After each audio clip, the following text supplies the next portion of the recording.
Crystalis is a 1990 action role-playing action-adventure video game produced by SNK for the Nintendo Entertainment System. The game's initial success prompted an enhanced port for the Game Boy Color by Nintendo Software Technology in 2000. Many changes were made to the story, music, and other aspects of the game, upsetting fans of the original. The game begins with a young magician awakening from the cryogenic sleep he was placed in by the villains of the Great War before nuclear war rained down in the year 1997. Even though he is unable to recall his name or who he was, he exits the Mesem Shrine and discovers that he may be the key to save this world from destruction. Aided by 4 wise sages and a mysterious woman, he rises up against the tyrannical Dragonian Empire to ensure that humanity ultimately does not repeat the Great War. The world is presented in a top-down perspective, so the player character can be moved in 8 directions using the control pad. One action button is used for attacking with a sword, while the second is mapped to either an equipped magical power or an item from the player's inventory. The start and select buttons bring up the status screen and the inventory menu, respectively.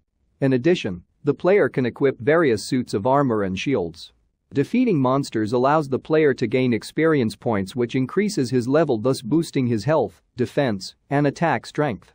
The primary means of defeating monsters is through the use of 4 elemental swords scattered throughout the game. The 5th sword, Crystalis, is obtained in the final dungeon. The swords are capable of both normal slashes and powered-up attacks that launch elemental projectiles. Each of the 4 swords is imbued with a distinct elemental power: wind, fire, water, and thunder, making each sword more effective than the others in various situations. The elemental nature of each sword also provides a necessary means of traversing otherwise impassable obstacles. Certain barriers succumb to the power blasts of individual swords, and the Sword of Water creates a bridge of ice across some shallow, narrow sections of rivers. Some enemies are immune to certain types of elements and must be killed using the opposing element. For instance, ice creatures are weak against fire. Also, bosses and enemies require the hero be a certain level, or else they cannot be harmed, even if the correct sword is used. The player can also jump over enemies, and certain enemies can form puddles to slide under the sword's reach. The original NES version of Crystalis was praised for its advanced graphics, high-quality soundtrack, and elaborate plot.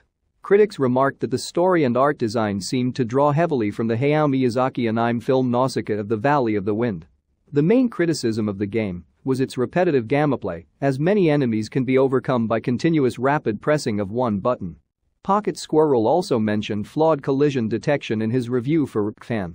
The Japanese gaming magazine Famitsu gave the game a score of 28 out of 40. Famitsu writers compared it as similar to both Is and Legend of Zelda.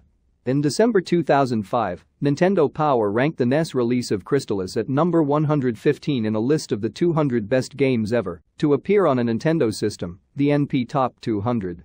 In a retrospective, Kotaku states, Crystalis has flaws, but makes up for it with bold strides in its narrative and gameplay.